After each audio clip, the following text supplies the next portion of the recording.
So my next question is this, right? So I started off with the guy who I met in Harlem, who was in a shelter already, struggling to get where he needed to go. And he was frustrated because he had to get to his program and then get to his shelter and the curfew, and he couldn't get work. So, like, how can we apply, like, this information to his situation? That's my question. So, basically, right off the bat, we can eliminate these, right? Because he's already in the shelter. So it would do no good to send him to Bellevue. It would do no good to send him to the intake. It would do no good to send him, because this is all the process he's already gone through. He's already gone through the whole rigmarole of, that's apparently the word of the night, of, I don't even know if it's a real word, but we're making this up as we go. So he's already gone through the intake process. He already went through he got the placement, but now he's in the process of waiting for affordable housing, which could be a very, very long wait. But now he's stuck in sort of this loop. It would also make no sense to send him to a private shelter, right? Like a Queen of Peace, like a temporary 2-week, 1 week. Remember I mentioned like private, like privately funded temporary shelter. That wouldn't make much sense. The only exception to that, I would say, is if you're talking to a person who is maybe someone's in danger, or someone who feels like they're not safe at their shelter, their city shelter, or is choosing to be in the street instead of their shelter, which is a lot of people. So if you meet that kind of person, even if they've already been in the shelter system, you're not going to recommend. You would recommend the private shelters. But for my friend, that wasn't going to work, because his issue was not that he didn't feel safe in his shelter. His issue is that he's not getting ahead in his shelter. And there's a world of difference. So you meet someone who says, I'm not safe in my shelter, or you meet someone who says, I'm choosing to sleep on the subway, even though I've been placed in a shelter because I don't trust the shelter. That is a person who you can still have a conversation with about short-term emergency shelters like Catholic options. So in this guy's situation, though, that's not going to work. So that leaves me with my third option. Now, let's talk about what the goal is for this guy, and let's talk about what the goal is for a lot of folks. Like I said in the very beginning, the goal is usually permanent housing. That's usually what most people who are in the street are operating under the assumption that if they had a room, they would be okay. And for many of them, that very well might be true. And that's why, like I said, the housing first model works for a lot of people. Now, I personally don't believe it works for all people. I think it's a sort of a one-size-fits-all. You take someone who's actively addicted to heroin and shooting up every day, and you give them an apartment, and now they have enclosed doors to shoot up heroin every day. It's not exactly a good fix. So it's not really a solution. So it's not a one-size-fits-all solution. But there are folks who, if you just get them a place, they would do really well. But the argument against that philosophy is the exception. I think one thing that I hope that we can change as Christians in New York City is this sort of generalizations and sort of sweeping one-size-fits-all answers, right? So, like, if I can go back fast enough, like the cool little cartoon we had, and Jess did this cartoon, I got to show it again because I breezed through it. This, like, one size fits all, right? I really hope that Christians can just eliminate this from our thinking. Like, there is no one size fits all solution. Just because housing first works for one person in a situation like Salt Lake City or in LA or Houston or something does not necessarily mean that it's going to work for everyone in New York City or even everyone in Houston or everyone. So there are people who fall through the cracks. So we can't go into this conversation thinking that they're gonna all we gotta do is get them a room. Because the other issue is this, right? Our goal as Christians, let's be real. You put someone who is struggling to stay sober, or someone who struggles with loneliness, someone who struggles with abusive tendencies, and you give them their own room, or you give them an apartment, and really you haven't solved anything. They're still going to have that same emptiness in their soul. They're still going to be, they're still going to have that struggle, and they may end up homeless again because they just don't have the capacity to deal with the things that they need to deal with, that we all need to deal with, which is sin. I mean, so that is a very real thing that we have to remember. So it's not, as one of my coworkers loves to say, it's almost never either or, it's both and, right? So you're going to have situations where we can connect someone to a program, connect someone to a detox, but if we're not going to minister to their soul, if we're not going to minister to their their holistic being, that we are setting them up for failure in the future. So we have to remember that that's an important detail. So my friend wouldn't work in the New York State shelter system because he's already in the New York State shelter system. He wouldn't work in privately funded shelters because he already has a place to stay that's relatively stable. He's just frustrated because he can't get ahead. The other issue, like I said, is his goal is to get permanent housing, but where he is not getting there. And the other option is to rent an apartment. Like, so for instance, he's not a veteran. I asked him, are you a veteran? Because that's a key question to ask. If someone's looking for affordable housing and they are a veteran, they will have increased odds of getting affordable housing quickly. There is, right now, it's, okay, may sound crude. I hope it doesn't. I hope it's not offensive. It might be, but let's go with it. So, like, in the 80s and 90s, there was like a lot of time, a lot of funding, and a lot of things were created to respond to the HIV crisis. So a lot of times there was a lot of housing, a lot of options for people who are HIV positive. So there's a lot of options, like a lot of money, federal money and state money that sort of went into housing and helping people who are HIV positive. We have great programs as a result of that. We have Harlem United and Bailey House and a lot of these other programs that are set up with funding to help people who are HIV positive. Right now, currently, I believe that the new thing that people are really pouring a lot of money into right now, the response that comes from the top, from the federal government to the state government, where the most funds are right now is veterans. So like, it's an important question to ask someone, hey, are you a veteran? Because right now, currently, there's a ton of money being poured into the systems to end veteran homelessness. So you talk to someone who's in the street and they're a veteran, you say, okay, cool, well, let's explore options with that, because there might be a way to expedite housing if I can get you connected to the right resource. And there are resources out there. Sometimes it's as simple as just Googling it. Veteran housing, subsidized housing services in New York City. I know if you want more specifics on that, you can contact me and I'll get, there's a program that we are familiar with that helps people who are veterans try to get housed. So like, that's an important thing. Now, my friend, like I said, is not a veteran, so that doesn't really work for him. The other issue, he's not disabled, because a lot of times people with disabilities actually have the option of getting more subsidized housing because they fall into the criteria of people that the city and the state and the federal government are trying to get off the street, or people who qualify in some way, shape, or form. So there is actually a sheet in your packet for an organization called Housing Works. Housing Works is an organization that we partner with that tries to get people connected to long-term subsidized housing. It's a process. That's the other thing that you have to remember about with affordable housing versus emergency shelter. The reason I made that distinction up front is because you're not going to be able to get someone from the street to affordable housing in one afternoon. It's not going to happen. It's going to be a process. So you're going to have to find a way to triage their situation, their acute situation, where they are right now, and then maybe work on the process to get them towards housing through, like, while they're stabilized. So if someone expresses the fact that they have diabetes, or someone stresses that they are disabled in some form, or they receive SSI, or supplemental Social Security income, or they receive SSD, supplemental security disability, or these are folks that you can ask the question, well, what qualifies you for that assistance? And if they say, well, I'm struggling with mental illness, or I've been diagnosed with bipolar, and I've been diagnosed with something or other, you can then say, well, maybe this is a situation where you might qualify for subsidized housing. So let me get you connected to Housing Works, which is an organization that tries to get people who have disabilities or who qualify connected to a housing specialist. Now again, it's not going to happen overnight, and it may not happen very soon at all. But if we can get them connected to someone who actually will advocate for them along the way, it may expedite the process.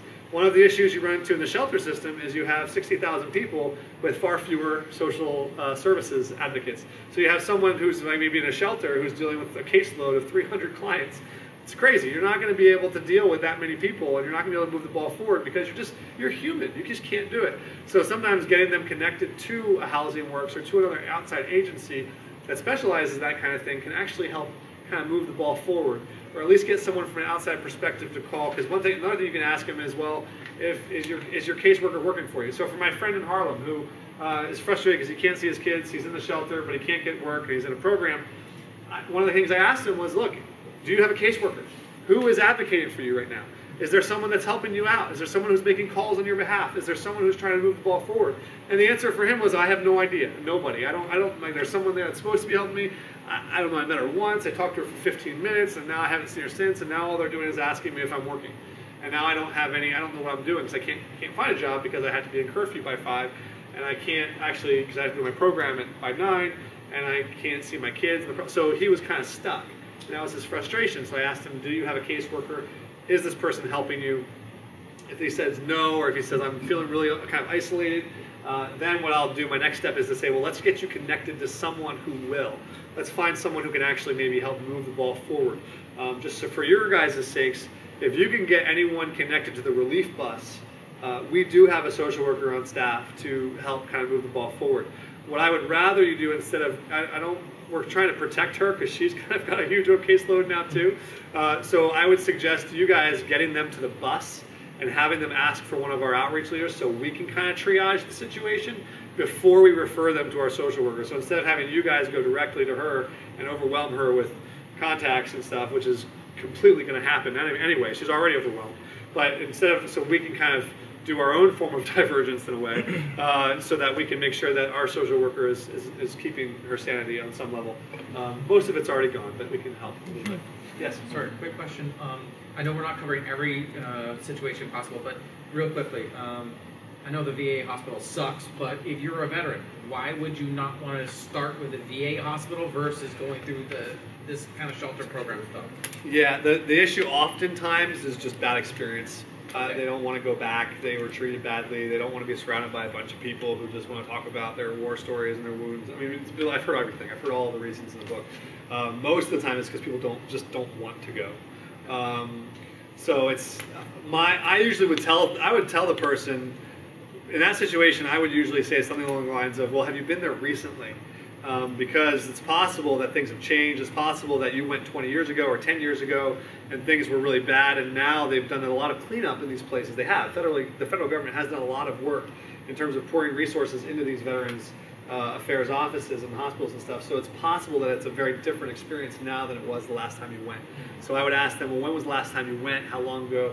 And for instance, so if they're like if it's a chronically homeless man who was in Vietnam, who went to the VA hospital when they got back and were totally disillusioned, right. That is a person that we would say, why don't we take another crack at it? Why don't we go back and see if it's changed at all? But if they were like, yeah, I was there last month and it was terrible, that's possible. Okay. Yeah, just to answer that, as case manager, I've had clients who are veterans, and I've taken them to the doctor's appointments and stuff like that, and advocate for them and try to have them, get the benefits coordinator, and I've seen it. The services is not perfect. So, that is a chief complaint. The medical attention they get is it's not up to par. I've seen it too. So, I've been there while they're getting that treatment. It's not Keyword. You said medical though. So is it different between medical and housing shelter, or is it basically the same response from people? From my experience is that organizations like Catholic Charities, they have their own budget for housing and stuff like that, separated for veterans. They were able to get people housed within a couple of hours. But this is in Jersey. Yeah. Whereas I would have to take them to Office of Temporary Assistance or to Board of Social Services to try to get them into emergency hotels or something like that. So again, so a lot of times what they'll do is the government will do is they'll even subcontract, they'll have organizations that do their their own budgets, their own funding. So just case by case, if they're going to one particular place. But what ends up happening is that for veterans specifically right now is they have a lot of programs that are set that do sort of holistic care. They'll do multiple things. They'll help with health. They'll help with benefits. They'll help with IDs, and they'll help with other things. So there's no veterans housing only. There's not a veterans housing intake place. There's programs that are set up to sort of get them connected to the places, but so it's not like they would have to go through sort of every doesn't make sense for their office to only help people get housed. They will have that as a sort of a wing of their existing organization typically. So it's not, but again, this goes back to sort of our role, I think, one of the things that we can do, especially as followers of Jesus, quite frankly, is help people through the process. Like to say, look, I understand that I'm not going to be the one that gets this person housed. I'm not going to be the person that actually like sits down with them and like gets them, like helps them fill out their application for housing. But I can take them to the place where they will do that and actually sort of help navigate that process so it's not as painful. Or have a friend do it, or have something like, there's ways to sort of help move people through the process, or refer them to, so they're not all doing it by themselves. So many people who end up staying in the street for longer than they have to because they don't have someone to help them walk through it. There's no one there to kind of just not only point them where to go, but also just meet them there, or just have a couple people meet them there, or take them to lunch afterwards. There's amazing little things that can make all the difference in the world in terms of helping someone succeed.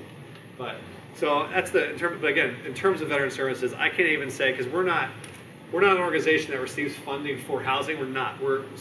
I just know from sort of conversations I've had that people are.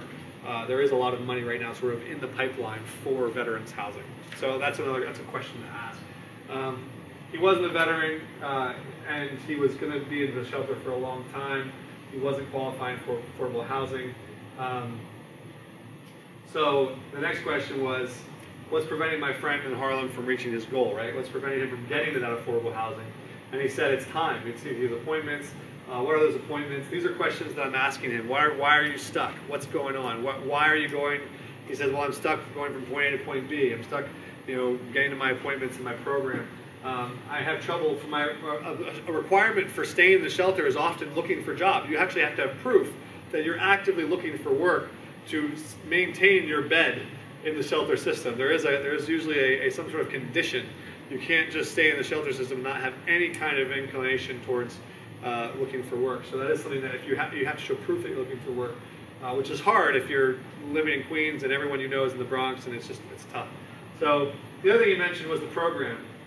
Now, this is key. So for me, when I heard the word program, my ears perked up. So I'm like, okay, so what's going on? What kind of program are you in that you have to go into every day? Is it an outpatient program? What's